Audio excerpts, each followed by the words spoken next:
에스더 4장 1절에서 17절입니다.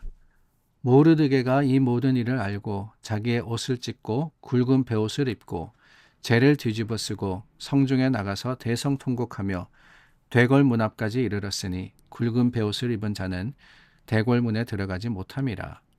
왕의 명령과 조서가 각 지방에 이름에 유다인이 크게 애통하여 금식하며 울며 부르짖고 굵은 베옷을 입고 재에 누운 자가 무수하더라.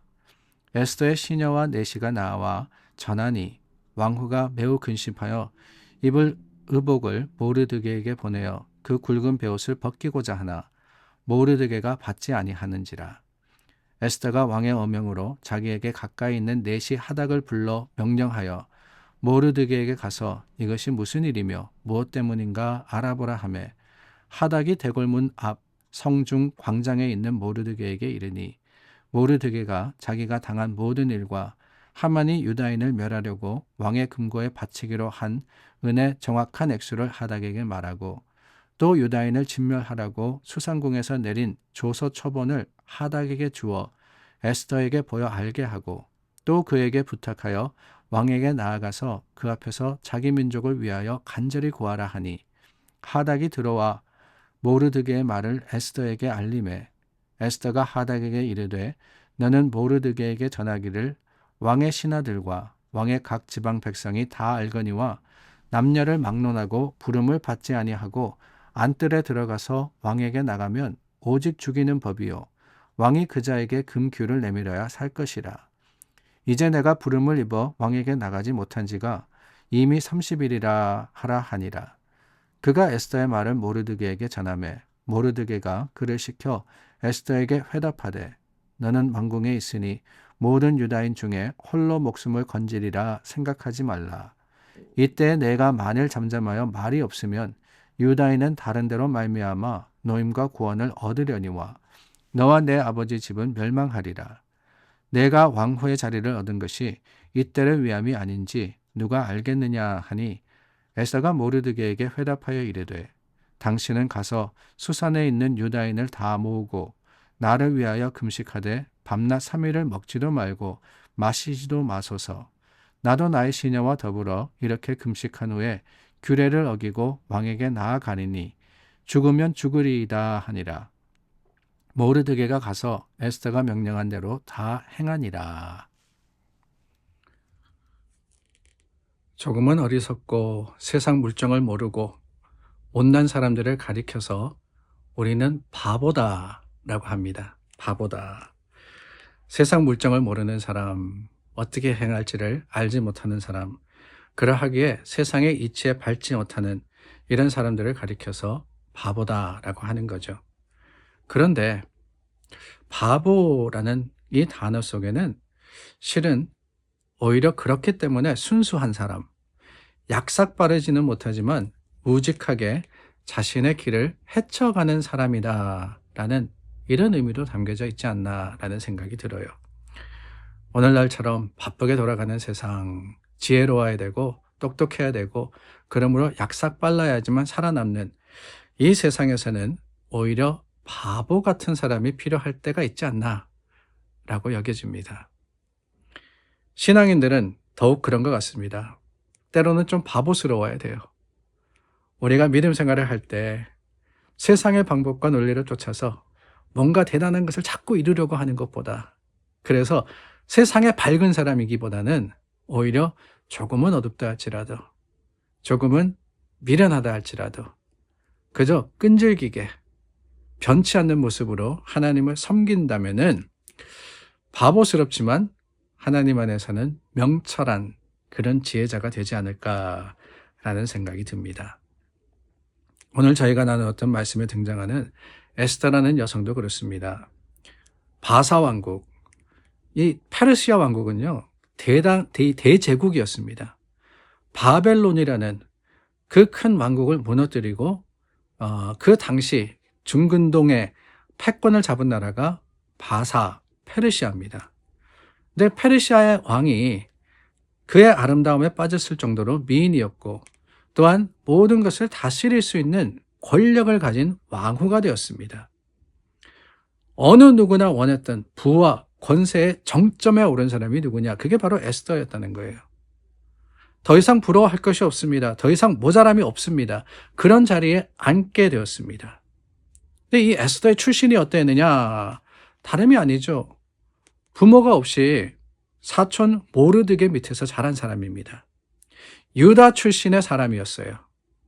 바사 왕국이라는 그 왕국에 살았지만은 이방인입니다. 근데 기적 같은 일이 벌어진 거예요. 도무지 상상할 수 없었던 그런 일이 일어납니다. 그렇다면 여러분 어떻습니까? 우리가 생각하기에 내가 기대하지도 않았던 대단한 일이 벌어졌다라고 한다면은 많은 사람들이 그것을 어떻게든 지키려고 노력을 할 것 같아요.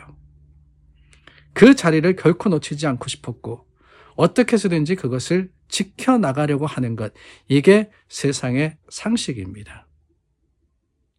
그런데 에스더는 그렇지 않았어요. 오히려 무모하리만큼 어떻게 보면은 멍청한 바보 같은 일을 꾀하려고 합니다.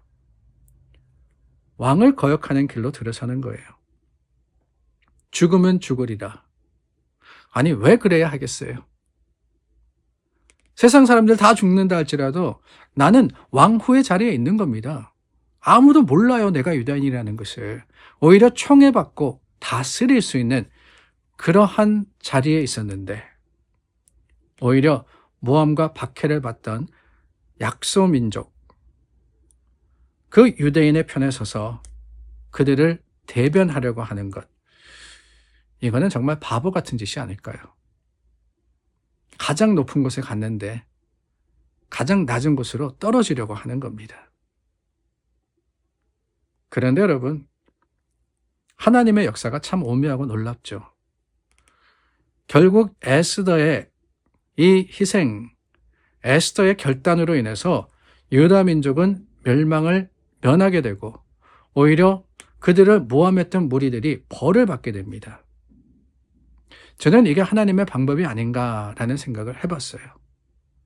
바보 같은 믿음, 어떻게 보면은 약한 자와 억울한 자, 세상에서 핍박당하고 박해를 받는 그런 사람들을 하나님께서 더 귀하게 여기시더라.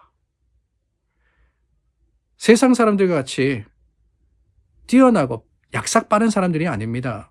하나님이 원하시는 것이 무엇이냐? 하나님은 변함없이 어떠한 상황 속에서도 여전히 하나님을 따르는 사람을 원하시는 거예요. 하나님만.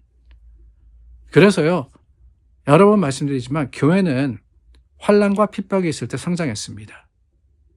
오히려 하나님의 사람들이 어려우면 어려울수록 여러 가지 박해와 여러 가지 시험이 있을 때 하나가 되어서 하나님만을 붙들었습니다. 그것을 하나님이 귀하게 여기셨고 그럼으로써 하나님의 교회는 정말 놀랍게도 부흥을 했었더랬습니다. 그런데요, 주 312년에 콘스탄티누스가 그리스도교를 로마 제국의 공식 종교로 선포했을 때 그때부터 교회가 타락하지 않았나라는 생각을 해보게 돼요. 하루아침에 받던 박해와 여러 가지 희생의 그 신앙의 모습을 잃어버리게 됩니다. 주님만 믿고 주님만 따르던 사람들이 갑자기 권력과 부를 얻게 되었어요. 교회가 인정받았습니다. 그 교회를 이끄던 지도자들이 큰 부를 얻게 됩니다. 박해와 가난으로서 신음하는 사람들이 사회 특권층이 되어버린 거예요. 그 결과로 교회는 큰 교회당을 짓고 이전에 신전이라고 불렸던 여러 신들을 섬기던 로마 제국이 그러지 않았습니까? 오늘날도 그리스에 가면은요, 엄청나게 화한, 엄청나게 큰 신전들이 많습니다. 근데 그 신전들이 하루아침에 교회로 바뀝니다. 주 312년에. 숨어서 각자의 집에서 간절하게 하나님을 섬기는 사람들이 이제는 대놓고 그 큰 신전에서 예배를 드리게 된 거예요. 그러면 여러분 어떻게 했습니까? 더 열심으로, 더 감사함으로 예배 드리고 하나님을 따랐을까요? 그렇지 않았다는 거예요. 오히려 타락하게 됩니다. 교회가 부하게 되자 그 속에서 문제가 생기게 됩니다. 그게 교회의 아픔이었고 실패였다라고 저는 생각을 해요. 큰 교회, 헌금도 많고 교인도 많고 부럽죠. 재정에 대해서 걱정 안 하면서 목회하면 좋겠다라는 생각도 들 때가 있습니다. 정말 하나님께서 교회를 할 수 있는 모든 것을 하도록 많은 사람들을 보내셨으면 좋겠다라는 마음이 들기도 해요. 그런데 저는 분명히 압니다. 그러면 분명히 교만해질 거예요. 제가 먼저 교만해질 겁니다. 안주할 거고요. 자랑할 거고요. 그것으로 실패할 겁니다. 오히려 가난하고 연약하나 세상이 보기에는 바보스러울 수 있습니다. 큰 교회에서 작은 교회로 간다? 말이 되지 않아요. 모든 목사들은 다 작은 교회에서 큰 교회로 갑니다. 더 많은 것을 원하고 누리려고 한다? 그게 아니라 가난하기를 원하고 힘들기를 바란다? 말이 되지 않습니다. 그러나 여러분 기억하십시오. 예수님이 어디에서 어디로 오셨습니까? 하늘 영광에서 가장 낮고 낮은 이곳에 오셨습니다. 그게 주님의 방법입니다. 그러므로 여러분, 오늘 우리의 삶의 모습이 내가 원하는 어떤 귀한, 어떤 많은 풍성한 이게 아니라 할지라도 걱정하지 마세요. 하나님은 반드시 오히려 바보 같은, 오히려 미련한 그 사람을 들어서 지혜롭다고 생각하는 세상을 부끄럽게 하실 겁니다. 그 믿음과 소망이 우리의 자랑이 될 수 있기를 주님의 이름으로 축원합니다. 기도하겠습니다. 참 좋으신 하나님, 하나님의 뜻이 무엇인지를 항상 지혜롭게 찾아가는 교회가 되게 하여 주시옵소서. 주님의 가신 길을 쫓게 하시고 그 길이 낮은 곳, 십자가를 향함을 깨닫는 우리가 되기를 바라올 때 예수님의 이름으로 기도드립니다. 아멘.